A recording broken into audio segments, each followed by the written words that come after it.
Having maintained intense sanctions on Pyongyang with no diplomatic or economic relations with the regime, Japan fears being frozen out of the recent developments on the Korean Peninsula. Kim Min-ji turns the spotlight on how Tokyo may view the upcoming summits. Japan, within range of North Korea's short to mid-range missiles, has been maintaining a hardline stance towards Pyongyang. No trade, no personal exchanges, and that has put Tokyo out of the picture. There have been reports that Japan is being sidelined in the recent diplomatic developments regarding North Korea. But the country is stepping up efforts of its own, with Prime Minister Shinzo Abe visiting the U.S. And there's also speculation that a Tokyo-Pyongyang summit may be in the works. Tokyo has brushed off concerns of so-called Japan passing, saying the idea that the country is being left out is not true. Prime Minister Abe has stressed that close communication is taking place between the key players, and that Tokyo's approach towards North Korea is closely coordinated with other regional powers. In the U.S., Abe got assurance from President Donald Trump that any deal regarding the North abandoning its missiles should not just cover ICBMs, but also short to mid-range missiles that can reach Japan.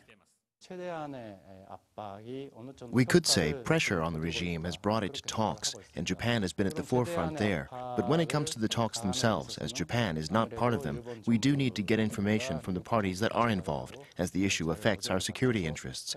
At this point, President Trump needs to take the lead, and Japan will likely support whatever the U.S. decides to do. Even though the talks are scheduled, we will probably maintain maximum pressure. In fact, Japan has been calling on both South Korea and the U.S. not to lift sanctions despite the recent sense of optimism. Given North Korea's past behavior, there are voices in Japan warning that there needs to be a clear definition of what constitutes denuclearization for concrete outcomes to be achieved. There have been many great agreements and treaties in the past. None of the promises were kept. If some sort of compromise is reached this time, there needs to be a system that oversees whether the agreement is being abided by. For instance, we could set the time frame by which goals have to be achieved. Further down the road, experts say Japan will have its cards to play, because in exchange for denuclearization, the regime will likely have its own demands, and meeting those demands will require concerted efforts. Ensuring the security of the North Korean regime is not something the U.S. can do alone. This is where South Korea and Japan come in to promote the North economic cooperation. What Pyongyang will want down the line is the normalization of relations, which will lead to economic support.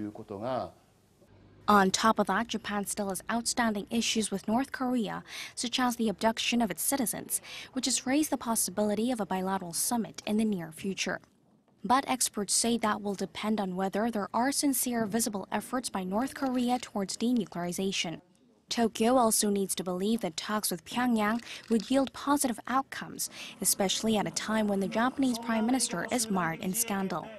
If the Prime Minister met with the Kim Jong-un and nothing comes out of the meeting regarding abduction, I'm not entirely sure how the Japanese public would react to that. Many Japanese experts on North Korea say this could very well be the last opportunity to deal with denuclearization. While on one hand it's an issue that needs to be settled by the U.S. and North Korea, they say neighboring countries like South Korea and Japan will also have to well play the role of advisors to bring about positive and sustainable developments on the way. Kim Min-ji, Arirang News, Tokyo.